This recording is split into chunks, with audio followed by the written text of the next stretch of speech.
I think we're good. What an absolute and utter disaster that was. Apologies if you're just tuning in now, if you're maybe watching back after the fact. It is your Tuesday live stream for the offseason here on Amateur Sports, September 10th, 2024. Apologies again. I started the stream and then it went to like a different link that it was supposed to. So like instead of going to like the pre-created link that I had on YouTube, it started a completely different stream. This was after Wi-Fi issues crashed the first stream. So I think it's like either the third or fourth link that has gone up for the stream for today.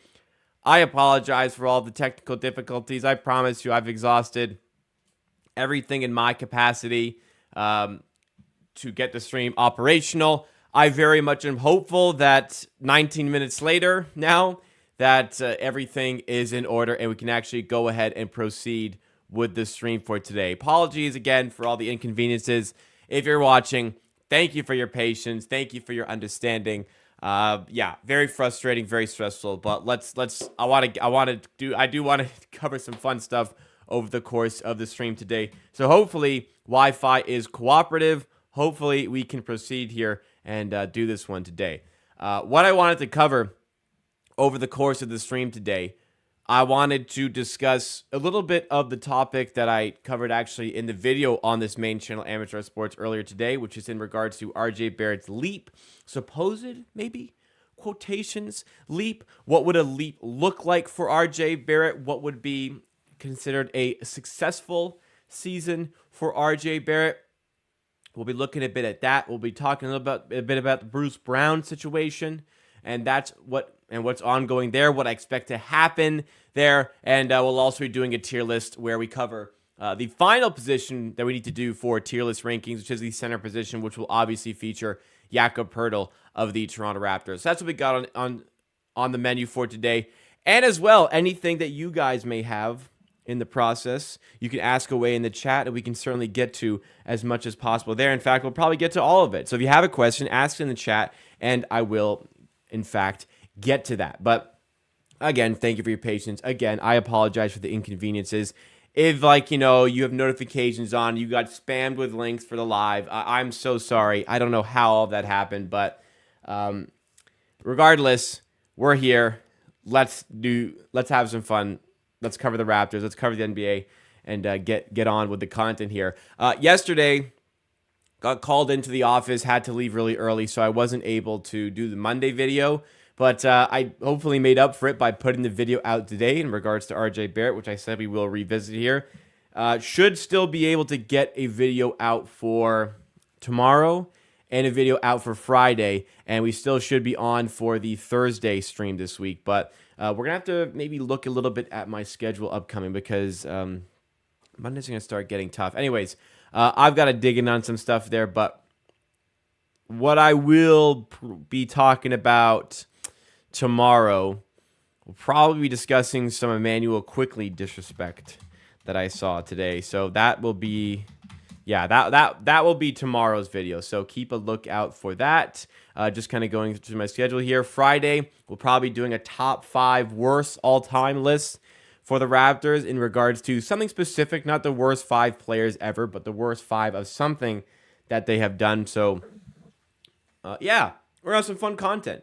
If you're not subscribed to Amateur Sports, I promise it's usually better than what's the start of this with just me apologizing. Please make sure you subscribe to the channel. Drop a like if you have not done so already. It's going to be a top 5 worst of all time for something specific. Not worst players of all time because, it'd be just random undrafted free agents or something like that.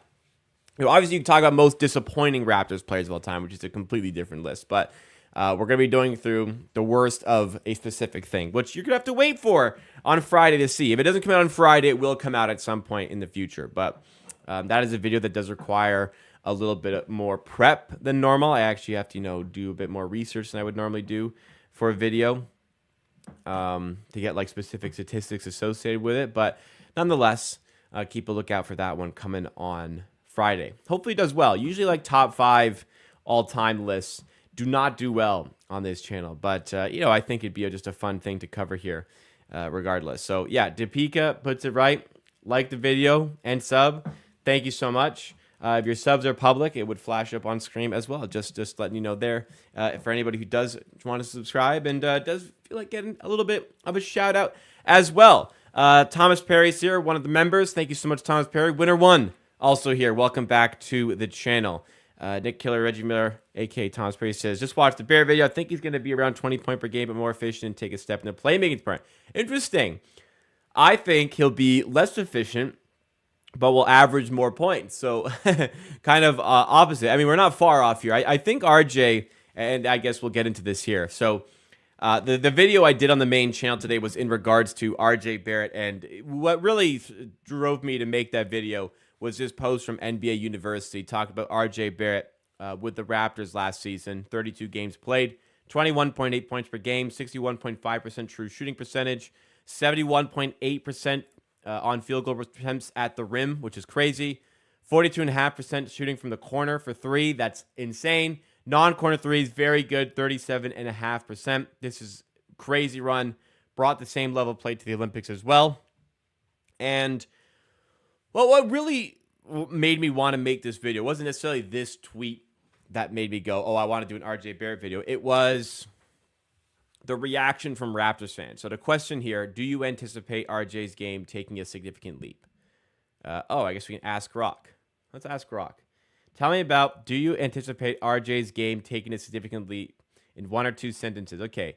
All right, answer. Based on discussions and observations from X posts, there's optimism around RJ's potential for improvement, highlighted by noted enhancements in his playmaking, his shooting, defensive skills, suggesting he might be on the cusp of a significant leap in his performances. However, while there's evidence of progress, whether this translates into a significant leap in the upcoming season remains to be seen, as historical performance and expert analysis suggest a cautious optimism rather than a guaranteed transformation. Well, yeah. Well, there you go, guys. Segment over. Let's move on. No. Yeah.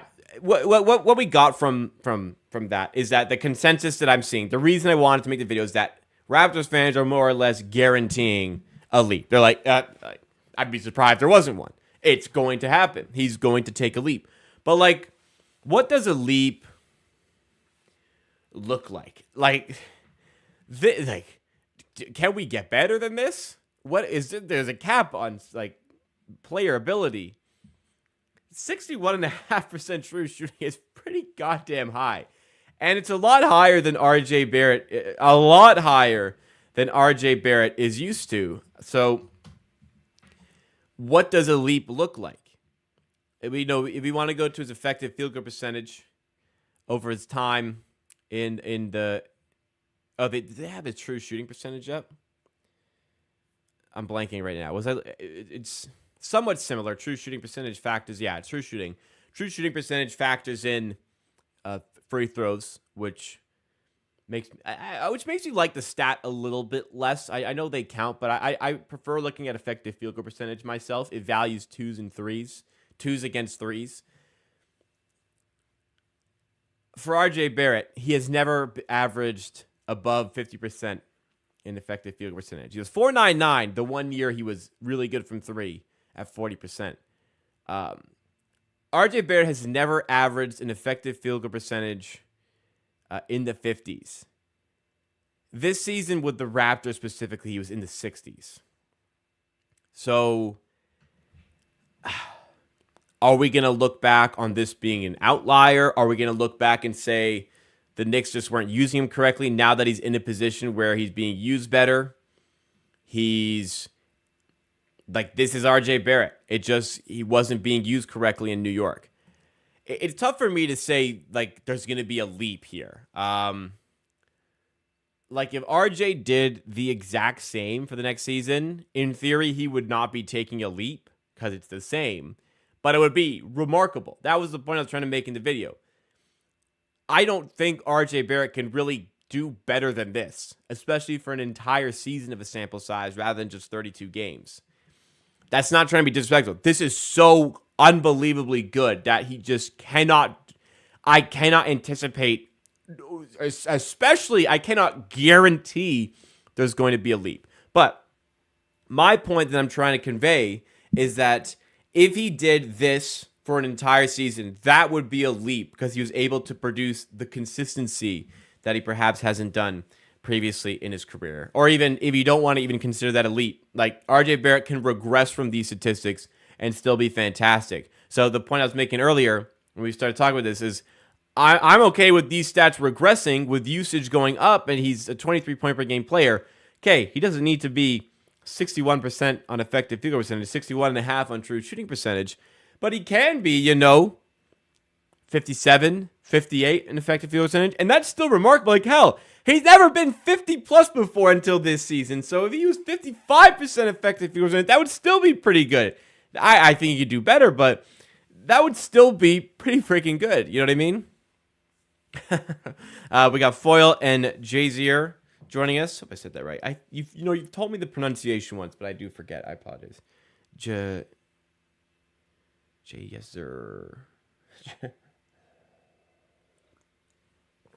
I'm sorry. This is water. Well, it's not water. BioSteel, but not beer.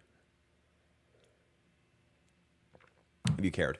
Do you think Scotty can make all defense? I think it's in his arsenal, in his ability. This season, it's not beer. Like, it's pink. Well, you know what? That looks yellowish on camera. It's BioSteel, I promise. Just in a funky red cup. Do I think Scotty can make all defense? Yes, but he has to be used in the right role. So what I've continuously said is that the right role for Scotty Barnes, he's going to be the power forward for the Raptors for a lot of his sets. You got to use him as the help defense four. I know he can guard in the perimeter. I know he can guard guards. I know he can guard all 5 positions pretty well, but use him as the off-ball defender. Use him as the help defender. That's where you get the high-flying blocks. That's where you see his athleticism on hand. And he can still get out on the perimeter and play defense there, but he's not tasked with being the lead defender, which maybe like it's the best we got, but I'd rather go in a different direction defensively there. If he's used in his best area, which is the one I described, he's good enough to be all defense. I don't know if Darko's going to go in that direction, but that's how I see it. Has the ability. A lot would have to go right for him to make it, but man, if you put up a lot of high-flying blocks, if you average a lot of blocks, that'll get you all defense considerations. Whether or not that makes you an elite defender is a different conversation altogether, but it does put you in some all-defense conversations, 100%. Do you think, it's from Patrick, do you think Jacob is gone by the deadline? No. We've seen the last 3 years have really showcased how important it is to have a good defensive anchor at center. Like we felt it more last year when he was injured. Like, wow, we really miss him. The year before that, it was a bad trade, but the team got a lot better when he joined. The year before that, we struggled because we didn't have a center. So have it. No, that was you. Did we make the 5 seed that year? I think we were the 5. Maybe the last 2 years have showcased that as the league has caught up to the switchable team that we had. But anyways, a lot has been proven over the last 2 years as to why the team is better with Jakob Poeltl. They gave away too much to get him, but now that they have him on a decent contract, no less, I'm hanging on to him. You'd have to have a replacement line. You can't trade him without a replacement being lined up. We had Goat Jonte playing. Yeah, it ruined his life. Actually, I mean, probably not. He probably made a good chunk of change. I mean, no, he's on a 2-way, so he was on the same salary. I think he was supposed to sign. Speaking of Jonte Porter, I think he was supposed to sign in Israel, but he couldn't. But he couldn't go play there because he had to be present in the country for legal proceedings. Oh, it was in Greece. Sorry, it wasn't Israel. It was this. Banned from NBA, denied permission to resume career in Greece. Let's see. In a letter sent by his attorney, had asked that some conditions of his bond be modified so he can get his U.S. passport back, be allowed to travel in Europe and to reside in Greece, to play for Prometheus, BC. I'm sorry if I said that incorrectly, but the court denied it. Pros modification allowed Mr. Porter to pursue a very fortunate and quickly diminishing opportunity to earn income through his primary skill set. I love the wording here. The proposal modification would allow Mr. Porter to pursue a very fortunate indeed, and quickly diminishing, key wording, opportunity to earn income through his primary skill set. You know, you had a very, very fortunate opportunity to earn that money in the NBA. You bet against your own team, you bozo. Like, you know how angry that makes me? He was playing for us and betting against us. He was betting against our team to lose. He's betting against our team, right? Our Raptors. He was betting against them while playing at the same time. Do you have any idea how angry that makes me? Since being banned from the NBA, there has been no other opportunities available to continue his vast career. Yeah, like, I wonder why, man. I don't think everybody's chomping at the bit to sign a guy who was barely hanging on to his NBA status to begin with, but also bet against his own team. I'm surprised there's not a lineup of teams out for that guy. You know, if you're really good, even teams would have second thoughts of signing you. But you're like a third, fourth string center? I don't know, dog. I get why the letter went in to go play in Greece, because it is a diminishing opportunity. But, hey, you had a really good gig here, and you threw it away. You threw it away because you had to bet on basketball. You know, not any other sport. You know, not football, whatever. And not football, not college basketball. Maybe even he wouldn't have been banned for life if he was betting on other NBA teams, right? But no, had to be the Raptors. And there's conversations if it was like he was in gambling debt and this was his way of repaying. I don't know. That seems a little fishy to me, because anybody like savvy enough in sports betting probably would know he was going to get caught. Although maybe this is just like, you know, the one cockroach on the wall means there's 100 behind it, and this is the only one that we've found. I don't know, but fuck him, man. Honestly, like, he got what was fucking coming to him. No sympathy for him at all. No sympathy at all for Jontay Porter. I hope he doesn't play basketball again. Doesn't deserve it, man. There are people out there begging for an opportunity to play National Basketball Association level basketball. Do you know any people praying for an opportunity like that, and he throws it away by betting against his own team? Nah. I hope no team signs him. Shout out that judge for making him stay. And unfortunately, you know, a quickly diminishing opportunity to play professional basketball. I don't know. Go bet somewhere, man. Go bet it. Go do your fucking crypto investing, which was Oliver's Twitter account. Anyways, enough on that guy. Wow. I really took off there. That really pinched a nerve, man. I don't know. That you get me going on some. That's how you know how upset I am. You get me started, and I just go on a tangent. That's how I really feel about Jontay Porter. Scotty got the bag. He has to leap. Yeah, defensively, you know, hopefully a little bit, but offensively, yeah, we got to see more. It's no longer a hope. We got to see it. Like, he got the rookie max. We need to see him play like rookie max player in the next couple of seasons for sure. Porter fumbled himself. Absolutely. Huge fumble. Bet on something else. Don't go into gambling debt, you know? Responsible gambling. Set bankroll limits. Like, you know, if you know you're not a good gambler, don't be betting all your NBA salary on stuff. Be smart out there, man. Be smart. But also, you know, maybe you could have paid it off, like, just by playing the NBA. He's on a two-way deal. He's making like $400K. If he got like if he got a guaranteed deal next season, which I think he was good enough to do, I was roasting him, but he was good enough to get a deal somewhere. He could have got like $1 million. But it is what it is. We're going to be a 4th seed this year. I don't think so. 4th seed in the NBA, you got to win like...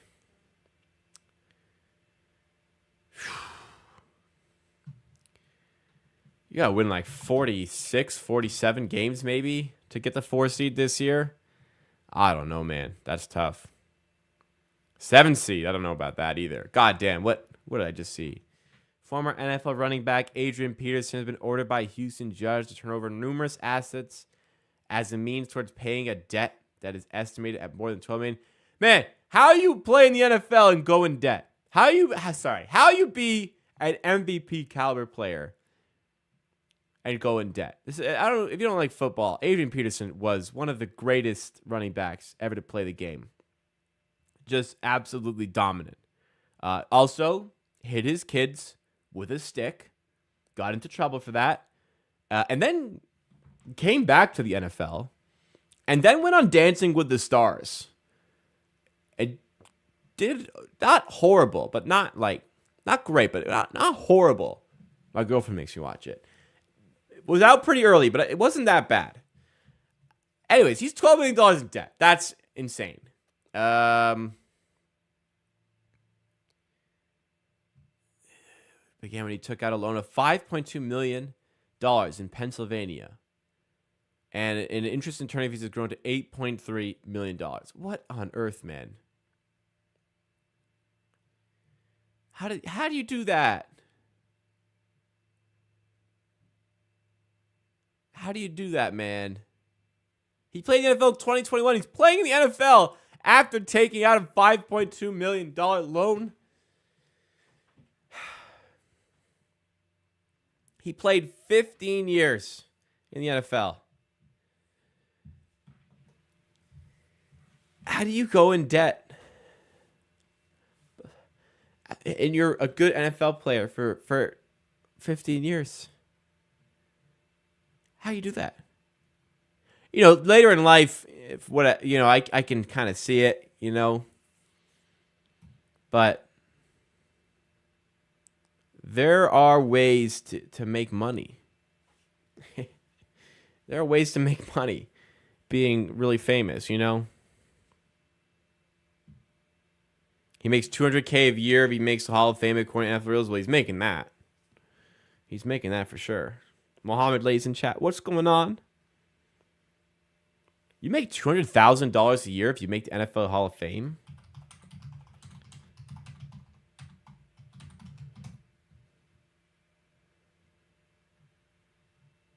Really?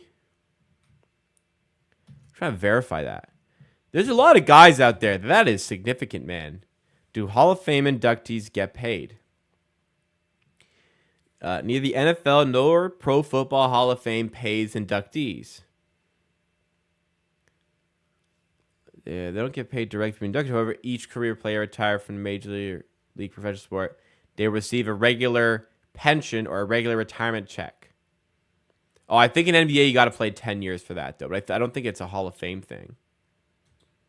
Like Tony Snell is trying to get 1 extra year in the NBA because that'd be his 10th year, and therefore he'd be eligible for a pension.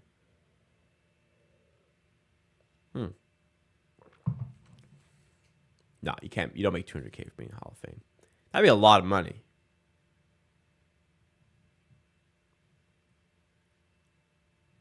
I mean, maybe that was just Quora, but for a lot of older players, well, that's crazy because older guys before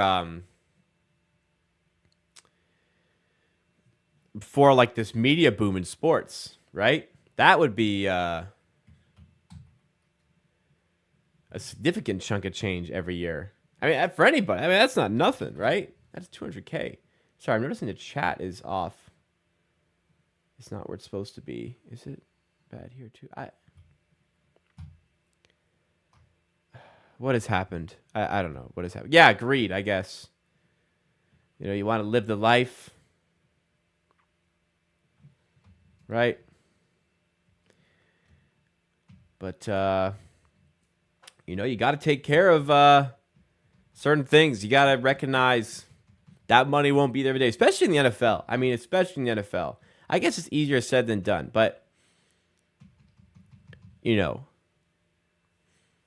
especially for athletes who haven't lived in fantastic situations their entire life, like just don't know what to use that money for. Like no matter what your situation is, you're making money that you've never even seen before. Millions and millions of dollars. I guess you can go a little bit crazy with it. But still, going $12 million into debt? I don't know, man. $12 million, that's a lot. Like, once you're in debt, don't you stop? Like, you go like, oh, I'm in debt, man. I should stop spending money now. I should sell some of my assets. I should move into a smaller house and recoup this debt so I don't have to continue paying interest. I don't know. Maybe it's trickier than I'm making it out to be. All right, guys. Let's shift gears here. As they're telling teams, they better stay away from Tony Snell. No, I'm sure the NBA is happy to take care of its former athletes. I'm sure Tony Snell getting his pension is not even scratching the surface of NBA money, man. What was funny about that Tony Snell situation, so he was complaining about his financial situation after playing 9 years in the NBA. He has a child. I believe he has a child. Maybe it's more than one. But I believe Tony Snell has a child who is on the spectrum. And that pension would go a long way in supporting his child and his family in dealing with that. So he was... Yeah, here. I'm pulling it up here. He needs to sign with the team by Friday in order to complete a 10th year of service. This is 7 months ago. For the NBA Players Association Retired Benefits Program. This plan is crucial for his family, including two sons with autism, saying it's something he truly needs, highlight its importance for his family. I'm not sure he is going to get back into the league. If I'm not mistaken, Tony Snell himself is on the spectrum as well. They would receive $1,000 a month for each year of play. So he is getting $9,000 in pension each month in the NBA once he hits the retirement age. No. Wait, $9K per... So he's making... NBA players... according to Thunder Adams 12 on Reddit, NBA players receive a pension of $1,000 per month for each year of play. Oh, so he wants to go on the benefits program. He wants to go on the benefits program, which is eligible to players of 10 years of service. But he still is on the pension program. He gets $9,000 each month from the NBA once he hits retirement age. But FKJVMMP says, I don't think it kicks in until they're in their 50s. He's going to have to stretch $50 million of career earnings last 20 years. I don't know how he's going to manage. Yeah. So this is what I was going to say. This guy made $50 million over the course of his career. And I want to add, and I'm hoping I can find this. I don't doubt that, a benefits plan would be beneficial to him and his family, but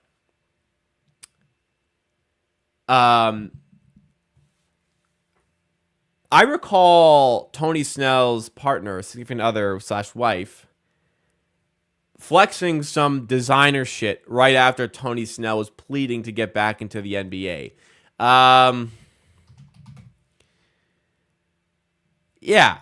Here we go. Making killing of him buying fancy accused Tony Snell's wife of lavish spending as NBA veteran misses service deadline.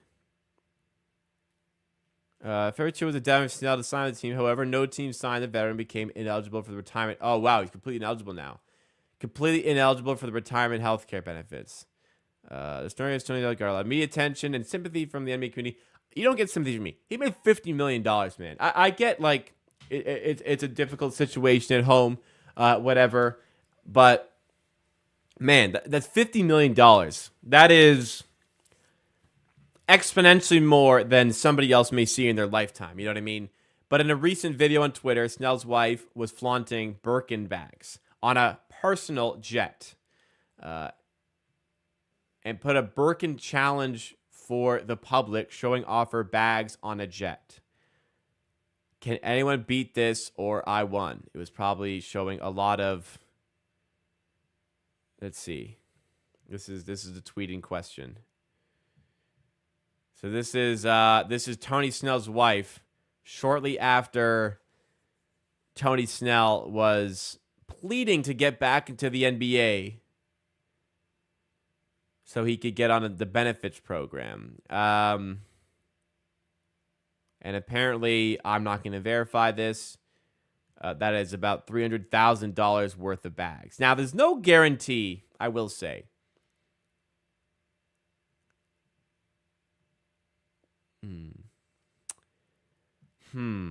How many do we think? Now, the bags are costly. Do we think this plane is in the air at the time of recording? Do you think this plane... What I'm trying to say is this like just a set? You know, you can rent out like a fake private jet to take photos with, like that absolutely dystopian thing that people do. Do you think this is one of those jets?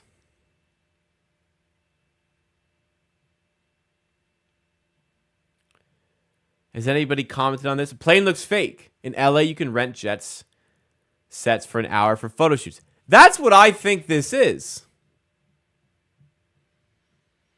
So I it's difficult for me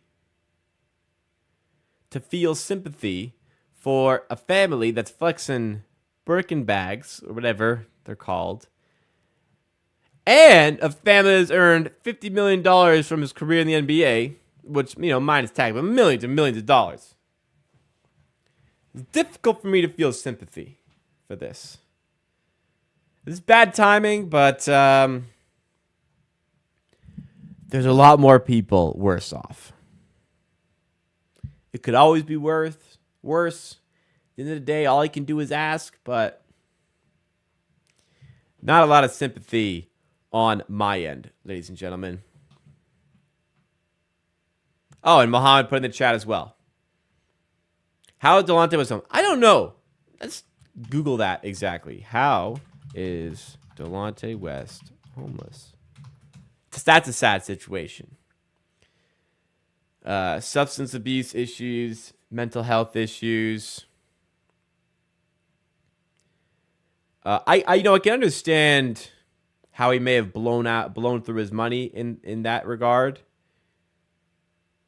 But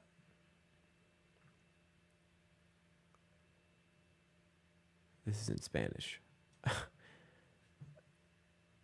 Yeah, but if there's that pension program, which maybe doesn't kick into your 50s.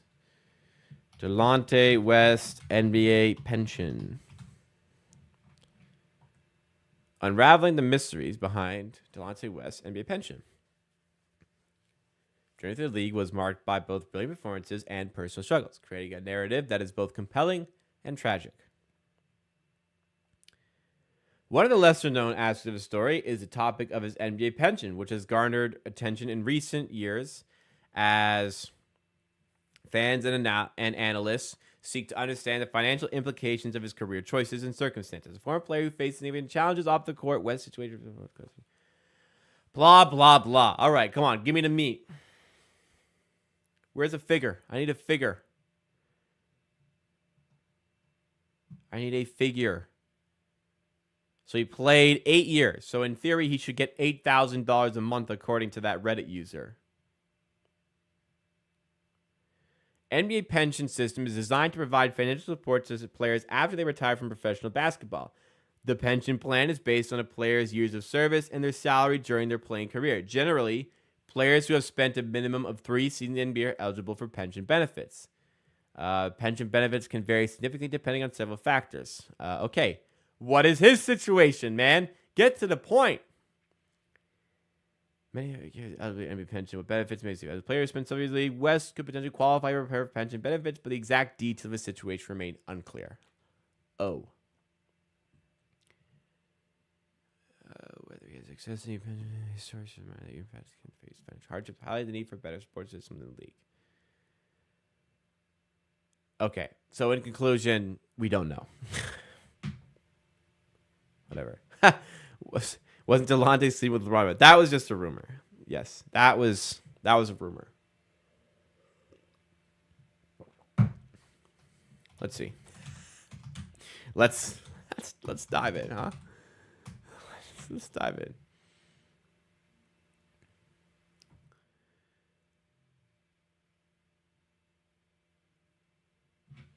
That was his approach. It was always, I can't leave a teammate sleep in another teammate's mom. When the correct angle.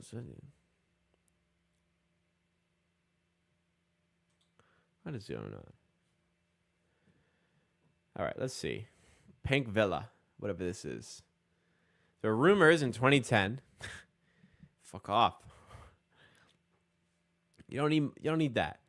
Delonte West having an affair with Lakers legend's mother. Calling LeBron the Lakers legend. That's he is, but damn, I would probably go with a different team. They're playing Cleveland. Delonte West said it wasn't true.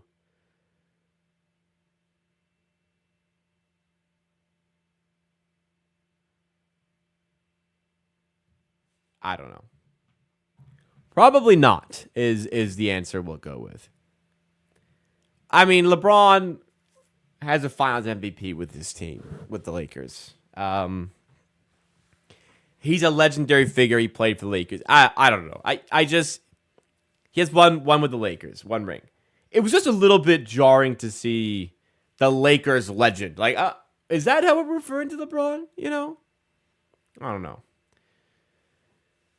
Anyways, guys, I know I put in the title that we were going to be doing Bruce Brown status. I don't really have a lot of time to go into it because I don't have I'm not going to be here forever, and I still want to do the Jakob Gramegna thing. But the status is like he's not getting traded anytime soon. The status is he's here to stay for I would say at least a few months into the season to see where we're at, to see where he's at as far as his value is concerned. Bruce Brown is going to be a significant part of the Raptors rotation at the gate this season. That is exciting to me, but also I am looking forward to when he eventually does get traded.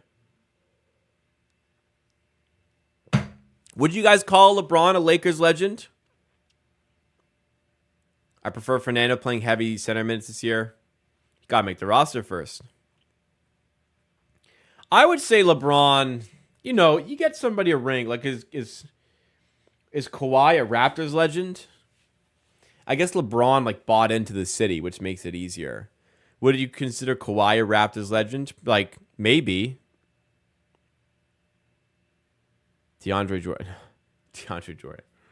Not in 2024, man. I know he's on the Nuggets, but we're past that. He was a legend the moment he won the Lakers that ring. I don't know. I wouldn't consider Kawhi a Raptors legend, but he also didn't buy into the city. He only played 1 year here. But, it was a pretty legendary season, I guess I would call LeBron a Lakers legend, but I also wouldn't refer to LeBron as the Lakers legend. I would refer to him as, the NBA legend in general, rather than just Lakers legend. Anyway, for them blowing through $1 million is like me blowing through $10. Is it that, honestly, I spend $10 pretty frivolously. I was at Shoppers Drug Mart earlier today, getting some medicine, and I was walking past. They have like a section with bunch of toys and knickknacks, and I saw Mario Kart Hot Wheels, not Hot Wheels, die-cast I think they're called, for and they were clearance. They're usually $15. They were clearance for $5, and I bought 2. That was my $10 purchase today, and I didn't even think twice. I was like, $10. Like I got Yoshi and Donkey Kong. I was like, hell yeah, $10. What do I care? Respectfully, what do I? Not what do I care, but I could afford to spend $10 on that for a little bit of joy. Put those on my shelf. $10 it means very different things to people. I'm in a position where I can do that. Not everybody's in that position. I kind of caught myself as I was saying that, but if they spend $1 million like I spent 10, maybe we do have a problem. Maybe we do have a problem out here because I didn't feel much type of way about spending that $10 on something I very, very much did not need. Is what I'm saying. But if they walk, they're like that's a sports car. That's a house. Not in Toronto. A lot of other places. That's a house. They just go, oh, that's a nice house. How much? $1 million? I'll buy it. That's a nice car. How much is that? $1 million. Whatever. Yeah, I got that right here, man.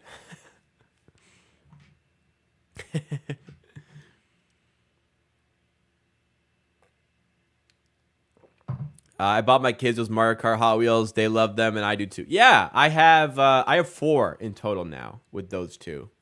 I got 2 when they first came out. I'm not that good. I was really, really, really good at Mario Kart for a while on the Switch. I was very good. Like, I'm sure a lot of people say that, but listen, I will happily admit when I'm trash at a video game. I was not trash at Mario Kart 8.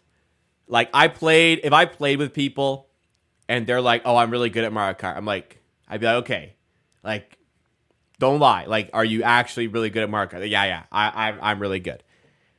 And then not trying to gas myself up or anything, but then I'd race them and they'd go, oh my fucking God. I was really good. Anyways, I like the game. I have 4 now. They're fun. I have, you know what? My toxic trait, among others, one of my toxic traits is I'm not a hoarder, but I really do enjoy collecting things. I have a vinyl collection, which is worth,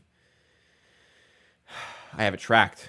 Let me see what it's worth. It's worth thousands, roughly $4,000 collection of vinyl.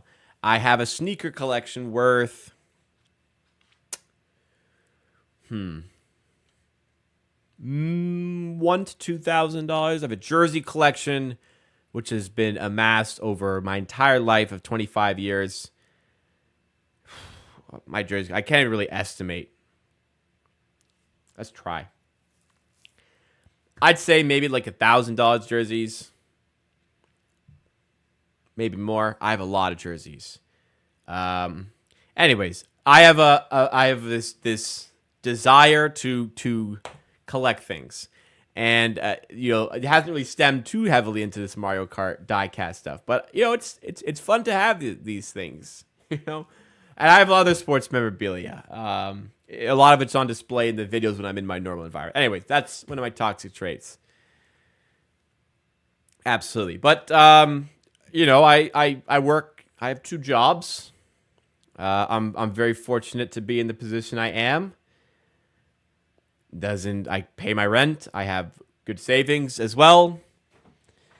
I'm not spending what I can't afford here. Unlike Adrian Peterson, we bought 5 main crew: Mario, Luigi, Peach, Toad, and DK. Cut my teeth on the SNES Mario Kart. Yeah.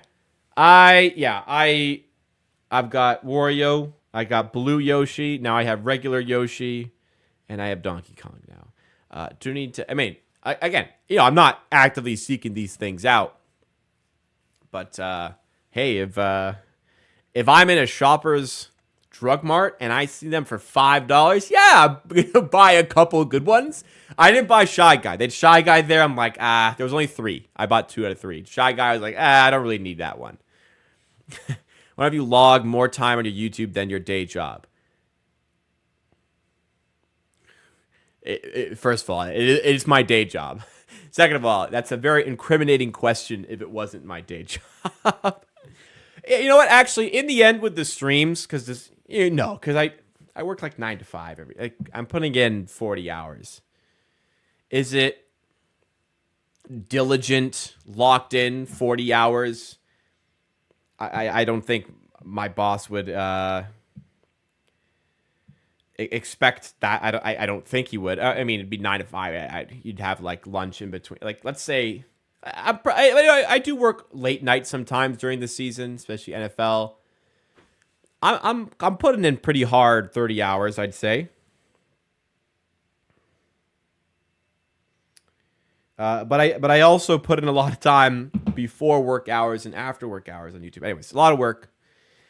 So hey, sue me. You know I like buying shit. I like buying jerseys. I was in a vintage store yesterday. I bought a couple vintage jerseys. Sue me. You know, I don't even know what Mario Karts are.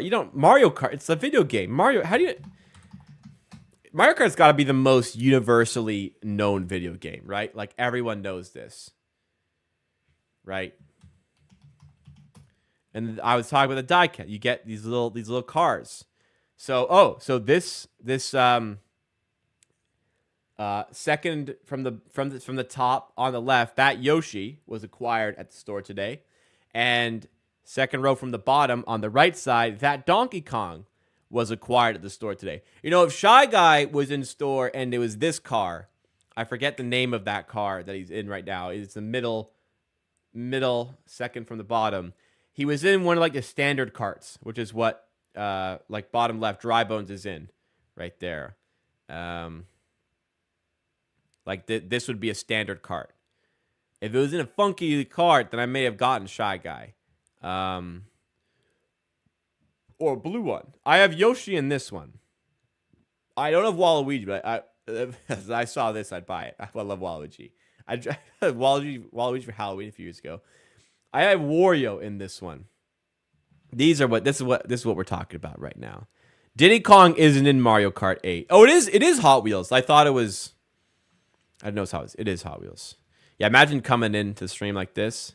Waluigi would go insane. Definitely need. But again, I'm not actively seeking these things. It's just, hey, shoppers had them for $5. Sweet. If I saw Waluigi at like $10, I'd probably shell out for Waluigi. Not really for anyone. Not really for any of the other ones. I'm not a Nintendo nerd by any means. I was very good at Mario Kart 8. I've lost my edge because I don't play a lot. But man, I had DS growing up. Mario Kart. I forget which one it was. Whatever it was on the DS. Game Boy Advance SP. This will date me a little bit, but most of the people who watch this are older than me. So, Game Boy Advance SP. I had that Mario Kart, which was awesome. Super Mario Bros. They re-released it recently, and that was great. Yeah. When playing a Mario Kart drinking game, do you guys call it Beer Your Kart or Don't Drink and Drive? Beer Your Kart. I call it Beer Your Kart. I'm very good at Beer Your Kart. Best way to play Beer Your Kart. So if anybody doesn't know what Beer Your Kart is, Beer Your Kart's a very fun drinking game. It is a very aggressive drinking game in a way that you can't just play this for hours. This is like you play this briefly and like right before you go out. Drink at the start. Yeah. How I play Beer Your Kart is I'll just crush my drink. So, sorry. The rules to Beer Your Kart. You have your standard Mario Kart race amongst friends. I wouldn't recommend playing this alone. Please don't play this alone. Play with friends. So you have your Mario Kart race. You have a drink. Alcoholic, typically. You must finish that drink before the end of the race, Mario Kart. However, you cannot be drinking and moving the vehicle at the same time. So you need to be at a complete stop to be able to drink. So what I would do is I would get like the power-up start, then let it come to a stop, then slam my beverage, and drive. On occasion, maybe I would, maybe you're playing a bit, you're struggling to get the last little bit down. Then I'd do maybe one lap, stop, do it again, or find a good spot where I'd need to stop. And then maybe like right before like a big like jump where you're on like the overhead thing. But yeah, typically you just crush it right away, then race is normal. Your first system was the PS2. My first system was the original Xbox. Then I had a 360. Then I had a PS4. Now I have my gaming PC and a PS5. I don't use PS5. It's actually disgusting. I don't really use it. I don't play a lot of video games, man. I play quite a bit of Apex, which I am gonna do right after the stream. I play a bit of Apex with my friends. I don't play video games on my own like at all anymore. I don't know. I'll spend time with my girlfriend so that when my friends want to play Apex, it's less egregious to do so. I play a lot of darts. I go out and I live in Toronto. I go out and do stuff. I don't know. But video games, I have a special spot. I mean, hey, what would get me out of video game hiatus, or would I say, Ghost of Tsushima. They drop a new Ghost of Tsushima. Yeah, I'm playing that. That is, or new Red Dead, new GTA. Obviously no new Red Dead anytime soon. GTA 6, man, like 10 years ago was supposed to be like 5 years. It was like, wow, we have to wait 5 years for next GTA. Yeah, it's 2024. We still don't. Imagine telling somebody in 2013, like when did GTA 5 come out? 2013? 2013. September 17th. Wow, we're almost on the anniversary. 11-year anniversary of GTA 5. Imagine telling somebody in 2014 that 10 years later, GTA 6 still isn't out. I might have gray hair for GTA 6. I think I have like one. It's like every like couple months, one gray hair emerges. The end is nigh. Anyways, yeah, Beer Kart. I'm a fun guy. Said I get drunk quick. Yeah, that's kind of the point. Usually my friends play like, we do a Grand Prix. We'll do half just so we can play like a couple of Grand Prix. We'll do like a half beer instead of a full tall boy. But it's an aggressive game for sure. I don't really understand how you can play that extensively. That is a really good pre. Go into the bar, you're going to a club or something, and you just need to get hit quickly. That'll do it. Perfect time. Pinnacle of gaming for me was NBA 2K early 2000 Hillary's. Pinnacle for me, the pinnacle for me was high school days, obviously, because there's just so much free time. Didn't have a girlfriend. Not that I'm playing. I have one. I'm saying I didn't have a girlfriend. I didn't party a lot. I was at home every night. Like, what the fuck else am I gonna do? I'll play some Rocket League with my friends. I used to play a ton of FIFA. Even in university, I played a ton of FIFA. But like, I just had such little responsibilities. Now, I gotta pay rent. I gotta earn enough to pay rent. I have a dog that needs to survive. I'm lucky. I got friends who live nearby. I go out with friends. But so video gaming, unfortunately, has taken a bit of a backseat. And being people out there are parents. I'm barely a parent. I have a dog, which doesn't compare. But can you imagine having a human kid who needs more attention than my dog would need? Black Ops 6 dropped. Yeah, I know. I am a zombies fan. I'm horrible at COD, by the way. I was one of the households that COD was not a supported game by my mother. COD was not an option until MW3. Okay, I'm 25. I didn't play COD until MW3. What I realized recently, your kids, no matter how bad the game, like how maybe like to a certain extent, but however violent the game is, you got to let your kids play. Because the problem was, I never played a first-person shooter until like MW3 was well out. MW3 came out, not the original. 2011. So I probably started playing COD like in 2012. Okay? I was so late to the development as a first-person shooter player. You know, all these people have been playing for years.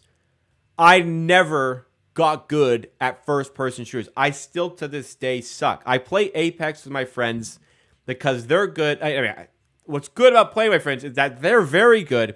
I suck, but Apex, I guess, is a bit more tactical at least. So, you know, you have abilities that make you at least usable. And I'm getting a bit better, but like I am a major negative KD ratio type of player.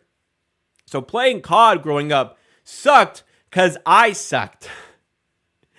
And I think it's all because I didn't practice early enough on in life. Whereas FIFA, I started playing FIFA really young. I got the mechanics down early. My first game that I really started playing a lot was FIFA 10. Then FIFA 12, I started playing Ultimate Team. I was well above average as a FIFA player, but I never got good at first-person shooters, man. It sucks because that's one of the most influential genres in the industry. Get your kids into first-person shooters. First-person shooters are always going to be popular. Get your kids into them so that they're good and can be cool in front of their friends. What is Wolfenstein 3D? That's even older than me. I mean, this is not blurry. This is...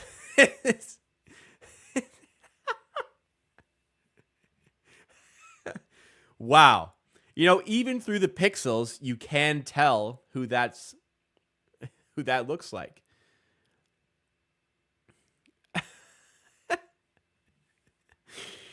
All right, I'm not this old in the most respectful way possible.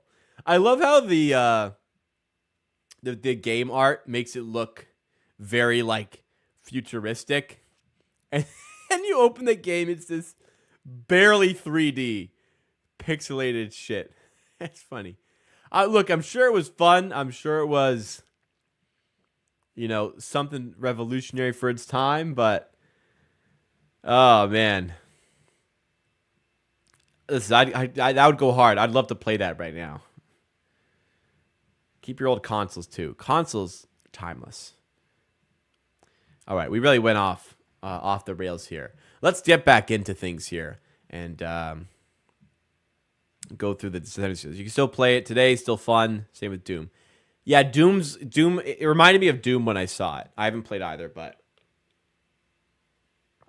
I know how popular they remain today. All right, guys, let's do it.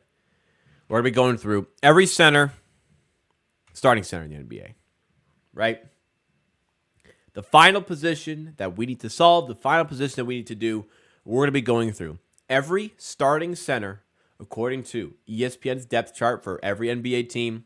We're going to be going through every starting center in the NBA and ranking them.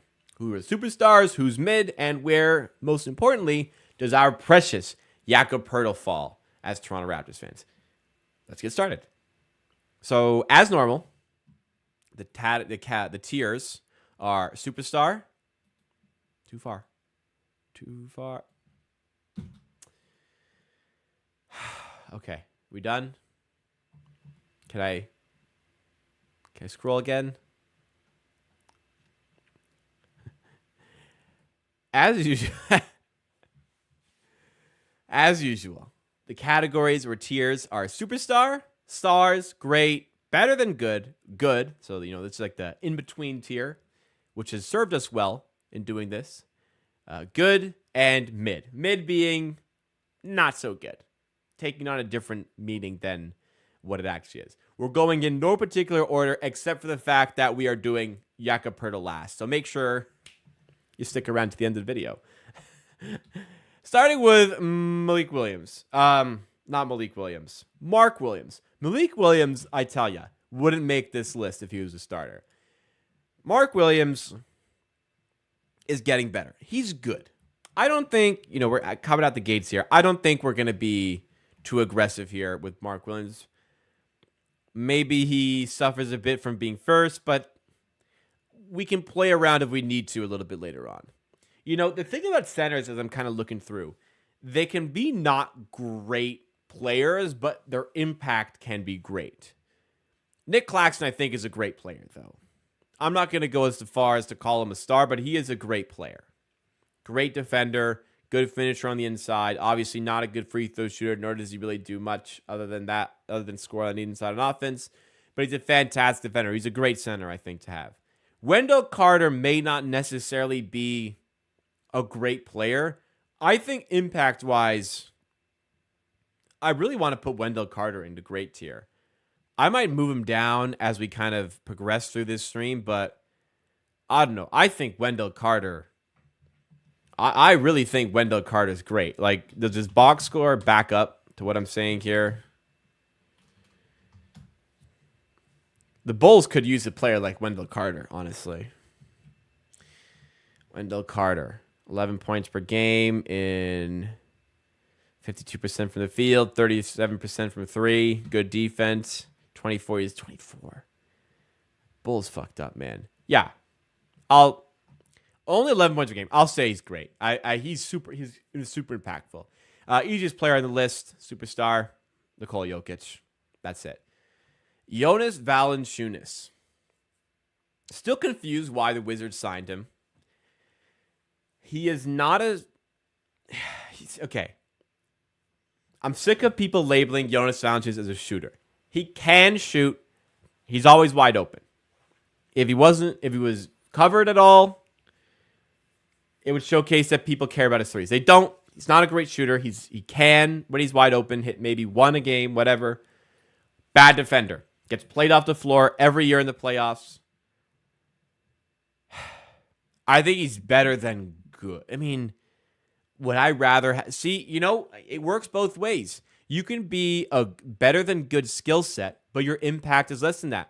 Am I really taking Jonas Valanciunas over Mark Williams in 2024? I'm not. I'm not. I'm not. And I guess the reason JV now plays for the Wizards. John Collins is good. Yes, John Collins played a lot of center for the Jazz last season. He's listed as a starter. He started over Walker Kessler last season. We'll see if that remains this season. But yeah, he's good. He never took the lead people were expecting in Atlanta. Now he's in the Jazz. Joel Embiid's a superstar. I don't like him, but he's a superstar. Ooh, Victor Wembanyama isn't there yet. He's a star. I think he's going to be... I think he'll win Defensive Player of the Year this year, as do many people. He'll be the best defender in the NBA. Needs to work on his game offensively a little bit, but he's already a star player. He's already absolutely positively a star player. And playing with Chris Paul is only going to heighten that. I'm not a big DeAndre Ayton fan.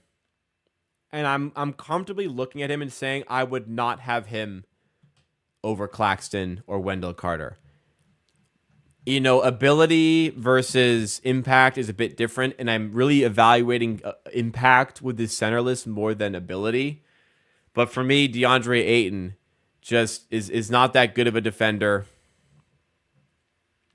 Had a really good end of season with Portland. I cannot call him great. I can't. I don't. Definitely, I would not rather have him over Claxton or Wendell Carter. I would rather have him over Mark Williams, JV, and John Collins. I think this is the tier for him. How do we feel about DeAndre Ayton, guys? This is a tough one. How do we feel about DeAndre Ayton? Let me know in the chat. Nurkic kind of falls into the boat of JV where, he can score on the inside, but, he sets screens, but he's not a good defender. He's not that impactful. Is he? Not really. Would I rather have Mark Williams? Maybe. Honestly, maybe. The Bosnian Beast may not cut it in 2024. Isaiah Hartenstein is great. I'd rather have him over DeAndre Ayton. He was outstanding for the Knicks last year. I've been calling on a Isaiah Hartenstein leap for a while now. It's a shame the Raptors never got a hold of him, but finally got a big role. Showcase ability, got a big payday with the Oklahoma City Thunder. Shout out to him. Bam Adebayo is not a superstar. He's absolutely a star, though. Maybe if, Jokic and Embiid weren't sitting here, we could have a conversation about Bam, but he's a star. One of the best defenders in the NBA. Good offensive threat as well. Maybe doesn't show that offense enough in the playoffs from an aggression standpoint, but he's still absolutely a star in the NBA. Brook Lopez, he's not what he used to be. Was he ever in the category of great? Yeah, he was definitely in the category of great at a certain point. But, Father Time is undefeated. His age is catching up to him a little bit. His efficiency has slipped a little bit. I don't know if I'm going to go as far as to call him great, but he's definitely better than good. I think he's still definitely better than good. Good rim protector, 3-point threat, which is outstanding. Even still, yeah, I think I'll put him there.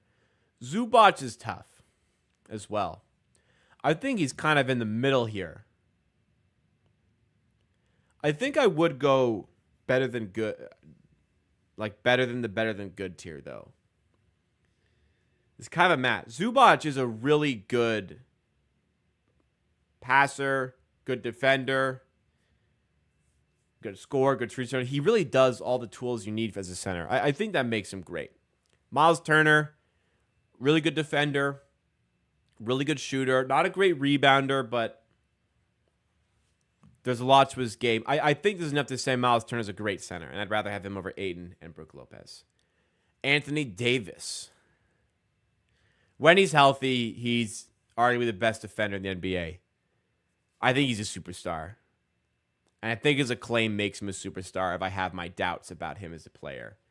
I think he's ways off Embiid and Jokic, but I think there's enough there to put him as a superstar in that tier. And def be top of good or better than that. Def tier for him. I had high hopes for A, but nothing crazy. Okay, fair enough. Brook Lopez over DeAndre Ayton. I don't know about at this age. He's slipping a bit. It's a conversation.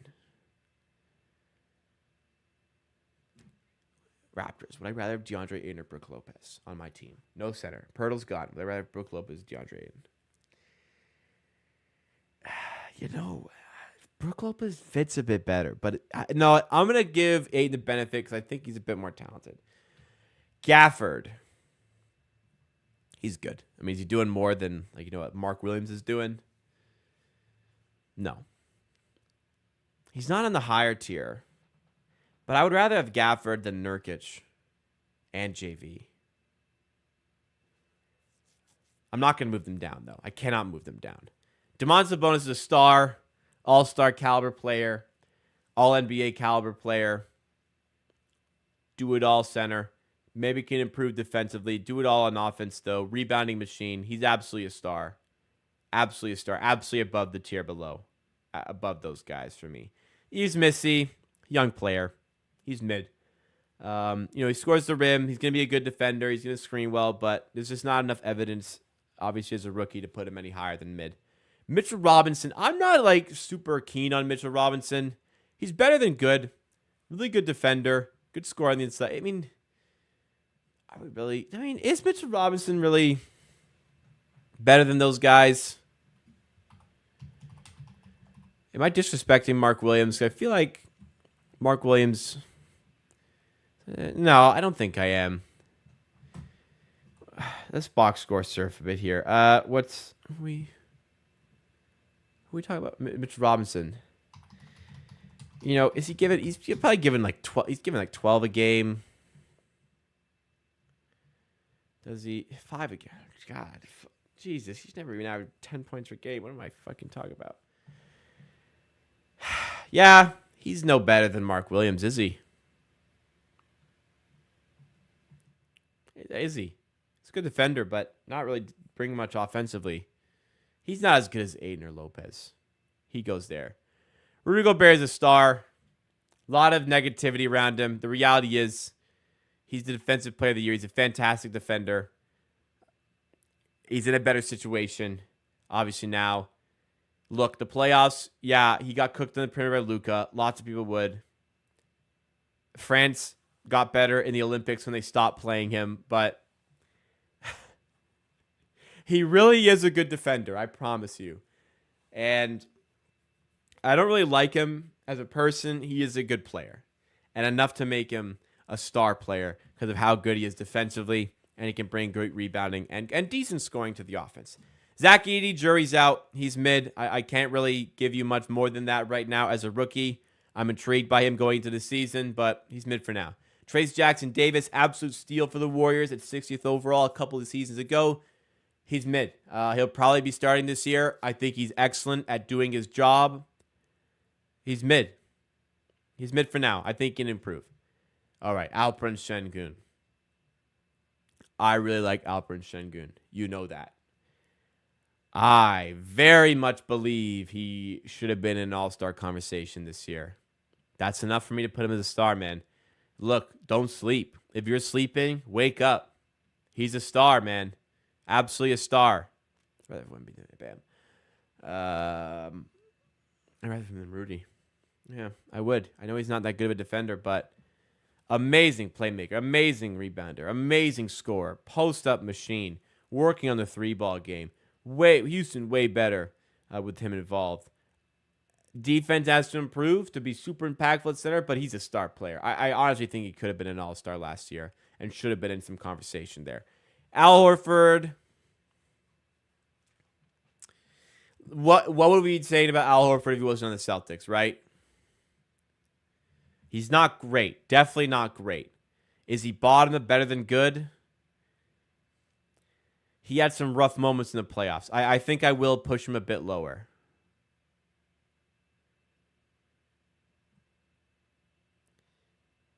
Yeah, I think that's fair. Capella's good. At this day and age, Capella ain't nothing special. Yeah, he rebounds. He scores inside, but really doesn't do anything else. Vucevic. Tell ya. They traded Wendell Carter and the picks that became Franz Wagner and something else. Who was it? The Bulls traded Wendell Carter, the picks that became Franz Wagner, and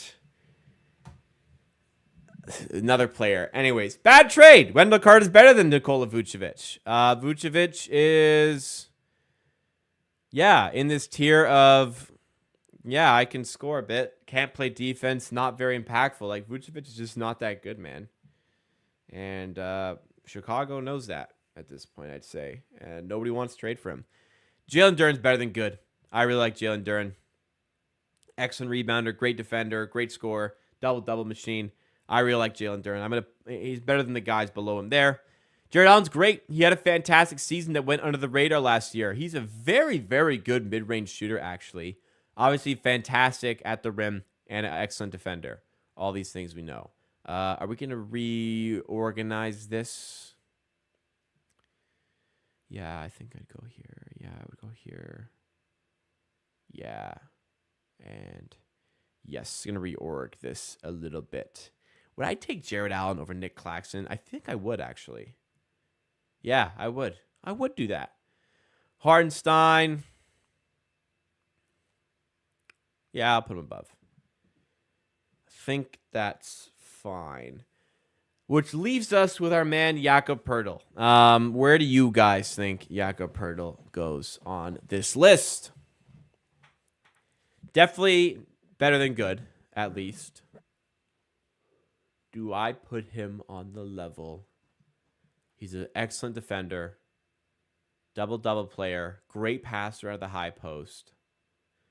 If Ivica Zubac is there, is Ivica Zubac better than Jakob Poeltl? Is Jakob Poeltl more impactful than DeAndre Ayton? I think so. I think he's great. I think I could consider moving Jared Allen up. I'm thinking, like, am I really going to put him in the same tier as Jared Allen? Like, how good was Jared Allen last year? How many points are we saying? 16.5. Yeah, I think we're pushing all-star caliber on Jared Allen. That's a tough tier to crack, though. You know, I'll stick to my guns. I'll say Jakob Pearl is the end of great. Borderline, better than good. I'll be a little bit biased and put him up here. I think we're good there. A lot of lower quality centers overall in the NBA based on what I have here. You know what? This is a pretty loaded tier, and I've been thinking about it for a while. I do like Mark Williams, and I will shove him up a little bit higher here. I think I'm good there. I bounced that a little bit more. I can't really see a lot of... If I had to change some things, maybe I move Jared Allen up. Maybe I move Pirtle down. Maybe I move Mark Williams back there. But the rest, I'm fairly comfortable with what I have there. But you guys obviously let me know what you think.